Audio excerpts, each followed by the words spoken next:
La ilaha illallah Muhammadun Rasulullah alaihi salatullah wa alihi wal ahibbah. La ilaha illallah.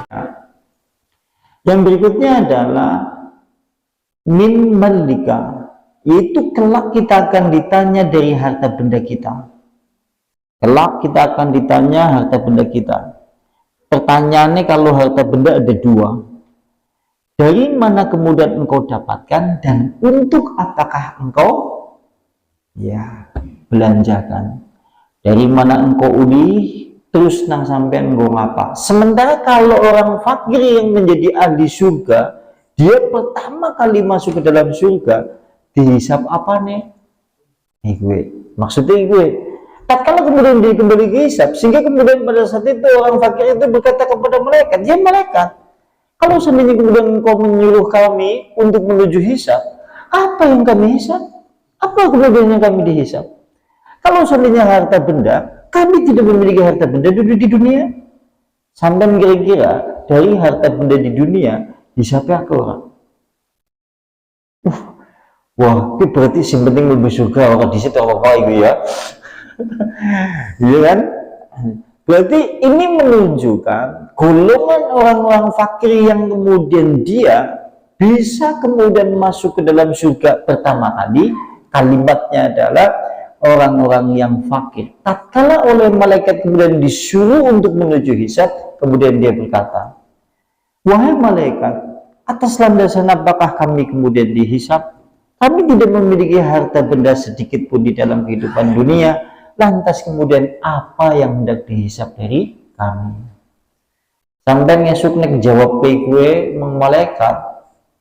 Sampai gak misap apa malaikat? Nang malaikat itu sawah sampean, rumah sampean, motornya sampean.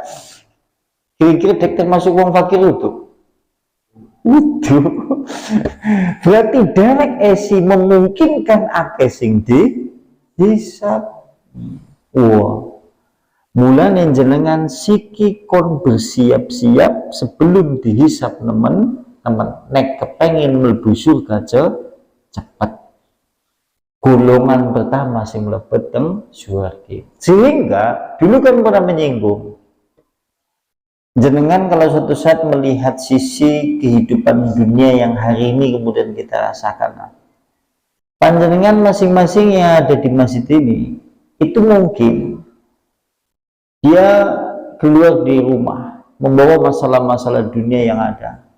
Ada yang mungkin kemudian membawa sisi-sisi kebahagiaan dari pintu-pintu rumah panjenengan. Belum tentu pula kemudian tatkala nanti pulang masih ada bahagia itu, atau belum tentu pula panjenengan sedih begitu pulang nanti sedih lagi. Karena namanya dunia itu adalah silih berganti antara kesedihan dan kemudian kebahagiaan. Tetapi enaknya nek dadi wong fakir. Enaknya wong fakir. Rasulullah menyebutkan yu'ta bi asyadin nas bu'sang fidunya min ahli jannah. Kata Rasulullah, kelak pada hari kiamat nanti akan didatangkan untuk dihisap orang yang paling sengsara hidupnya di dalam kehidupan dunia. Wong sing paling sengsarane urip nang alam dunia menurut sampean apa? Iya. Jangan sing sering ngumpulin desa. Jangan ya. Mungkin kan boleh jadi rumah dia tak punya. Mungkin kan seperti itu ya. Baju ya hanya beberapa. Paribasan rumah ada, akeh sing borot nek lagi udan. Pawone kena ngombrobol, wedhus mungkin. Anaknya akeh. Duit 2.000 berasa kilo 17.000. Ya, Bok. Ya boleh jadi mungkin kan seperti itu ya. Padahal anaknya banyak mungkin. Sehingga dia banyak sisi kesengsaraannya di dalam kehidupan dunia. Orang seperti itu didatangkan oleh Allah untuk dihisap. Wong nek kayak gue ngesuk nang dina kiamat dihisap. Terus kemudian tatkala kemudian dihisab oleh Allah Subhanahu wa taala, hamba yang seperti itu dicelupkan kepada surga. Dheweke kon nyicipi surga dhisik. Tapi hanya satu celupan saja. Lantas hamba itu dicelupkan ke dalam surga, kemudian diangkat mening dijagongna. Kon nyicipi surga tapi sedetik atau 2 detik. Lantas kemudian ditanya oleh Allah, hal ra'aita siddatan qab, katanya. Wahai Allah yang dulu hidup di dalam kehidupan dunia sengsara, penuh dengan penderitaan, penuh dengan air mata, penuh dengan kesedihan, penuh dengan duka cita. Apakah kemudian kau merasakan di dalam surga setelah engkau kemudian mencicipi hanya 1 detik atau 2 detik saja? Bagaimana perasaanmu?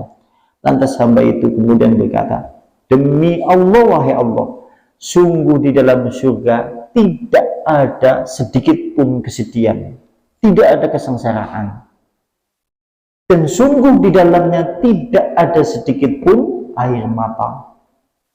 Maksudnya nopo? Maksudnya nek panjenengan urip gesang nang alam dunia, kalau seandainya kita semuanya hidup di dalam kehidupan dunia sepanjang hidup, mulai semenjak lahir sampai menjelang mati, kita sengsara terus, uripnya sedih terus, tapi panjenengan asal dari ahli surga, cuma hanya dibalas 1 detik saja. 1 detik itu menghilangkan semua hikayat atau sejarah cerita segala kesengsaraan di dunia. Neng sedetik, nek semenit, wis ora ana ceritane beberbas sing jenengane sedih nang dunia. Sing rekasakan nang udzubillah min dzalik, nang dunia rekasa, nang akhirat rekasa, nang udzubillah min dzalik. Siki kebalikannya. Kemudian kebalikannya oleh Allah. Lantas kemudian oleh Allah didatangkan seorang hamba yang paling nikmatnya di dalam kehidupan dunia. Dia adalah merupakan ahli neraka. Wong sing paling nikmatnya di dunia, dia didatangkan oleh Allah untuk dihisab oleh Allah, kemudian dia adalah ahli neraka. Kalimatnya seperti itu. Lantas panjenengan dipundang letik, wong sing paling nikmat urip nang alam dunia kayak apa? Akeh ya, duitnya birang-birang, wae sehat, bojone papat, ya.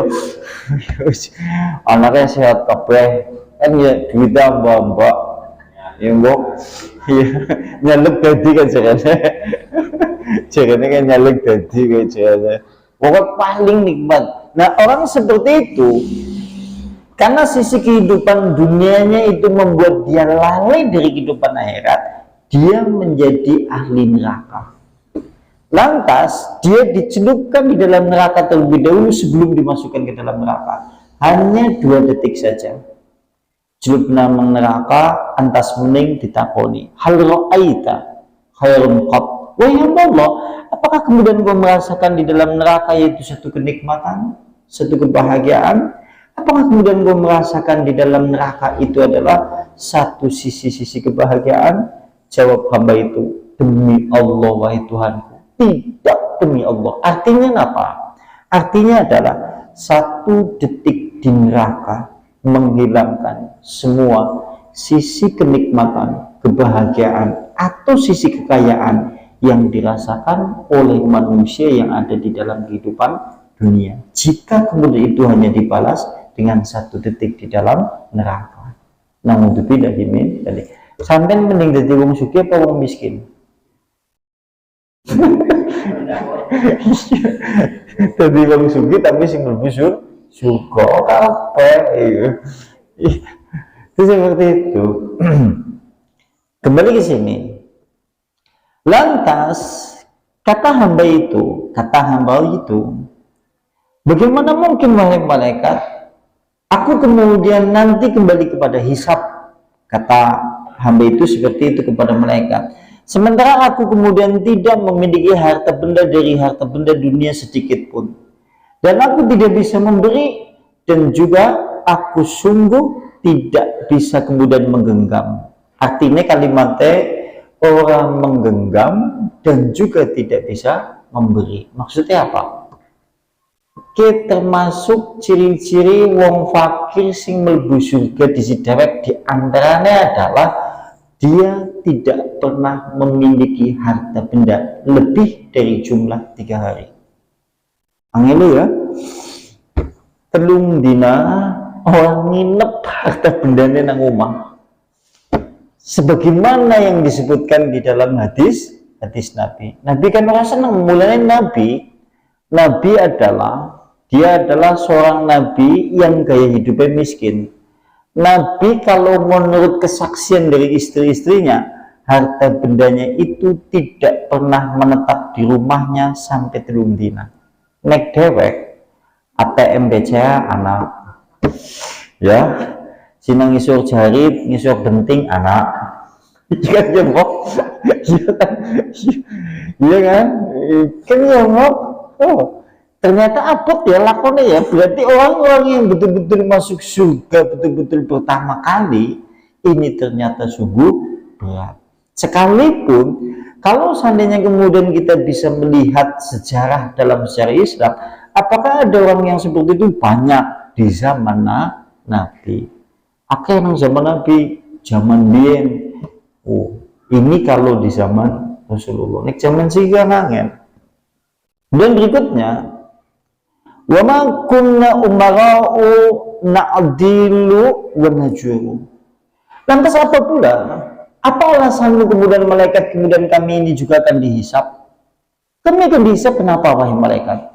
Kami ini bukan pula pemimpin-pemimpin yang harus dituntut untuk berbuat adil. Kami ini bukan pemimpin yang kalau suatu saat kemudian berkuasa kami berbuat semena-mena. Wong fakir berarti wis ora bisa ngapa-ngapa. Nyalek ora bisa. Ya mbok, iya kan ya mbok. Seakan-akan kalimatnya kan seperti itu ya. Kalimat ini menunjukkan orang yang fakir termasuk orang yang mula-mula masuk surga, orang tuh jabatan apa-apa. Kepengen jadi lurah wedi duit. Kepengen nyelek apa mening. Kan ya, karena kalimatnya di sini adalah kami bukan pemimpin-pemimpin wahai malaikat. Sehingga yang dimana pemimpin itu harus dituntut, harus berbuat adil. Dan pemimpin itu harus dituntut pula jangan sampai semena-mena. Karena kita tahu pemimpin yang semena-mena, pemimpin yang tidak adil itu yang mula-mula dimasukkan ke dalam neraka. Mungkin nek wong miskin kan kepenak jajannya wong miskin nang akhirat ya. Gak bisa papane jajan. Tapi nek sing pernah jadi jaluk, pernah jadi pemimpin, aduh bisa PA apot. Mulanya zaman Rasulullah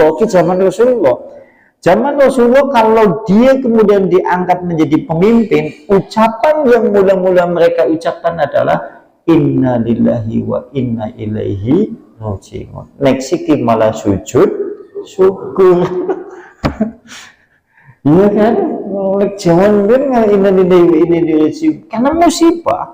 Karena musibah yang besar jika kemudian kita diangkat menjadi pemimpin keluarga bangel apa mending mimpin wong itu seperti itu. Berarti ini golongannya wong fakir sing mlebu mung surga di situ. Lantas nah ciri-ciri ini ke walakinna ja'ana amrullahi wa ngabadnahu hatta atana al-yakina. Kata orang fakir itu kepada malaikat, tetapi wahai malaikat kami ini hanyalah orang yang fakir yang telah datang kepada kami adalah perintah-perintah Allah. Lantas kemudian kami ini beribadah sampai kemudian kami pulang menuju kepada Allah, yaitu kematian menjemput kami. Ciri-cirine wong fakir sing ibadah nganti tekan mati. Orang yang seperti itu yang mula-mula masuk ke dalam surga adalah orang yang fakir senantiasa beribadah kepada Allah sampai kemudian dia mati. Sehingga tatkala kemudian malaikat kemudian dijawab oleh orang fakir itu seperti itu, malaikat itu berkata, adkhilu al jannata fa ni'ma ajrul amilin. Masuklah kalian semuanya menuju surga. kemudian surga itu adalah sebaik-baik pahala bagi orang yang beramal. Maka kemudian oleh Ibnu Mubarak dia berkata, mereka itulah yang mula-mula masuk ke dalam surga dari umat manusia. Berarti wong sing mlebu surga dari kelompok manusia adalah orang-orang yang fakir, betul-betul taat beribadah kepada Allah Subhanahu wa taala, tidak memungkinkan untuk dihisab. Lantas, kalau kemudian diriwayatkan oleh riwayat yang lain, kenek riwayatnya yang lain, sampai-sampai tatkala kemudian mereka sudah masuk ke dalam surga, sudah makan pula di dalam surga, sudah minum pula di dalam surga, sementara orang-orang kaya masih dihitung, masih dihisab harta bendanya. Wong miskin wis mlebu nang surga, wis mangan, wis dahar, wis ngombe, wis ngaso nang surga. Orang-orang kaya masih dihitung harta bendanya, masih dihisab harta bendanya. Mulane kan ben kula pernah sanjang menjenengan, sing jenengane apa bae padahal kerep dihisab ki dihitung ditakoni. Sampean sing duwe gelas 10 hisabe luwih ringan dibandingkan sing duwe gelas 20. Sampean sing duwe gelas 20 lebih ringan daripada sing duwe gelas 50. Sampean sing duwe omah siji lebih ringan daripada sing duwe omah loro. Sampean sing duwe sawah 10 upin lebih ringan daripada sing 30 upin. Sampean sing ora duwe sawah lebih ringan daripada sing duwe sawah. Derek milih sing ndi?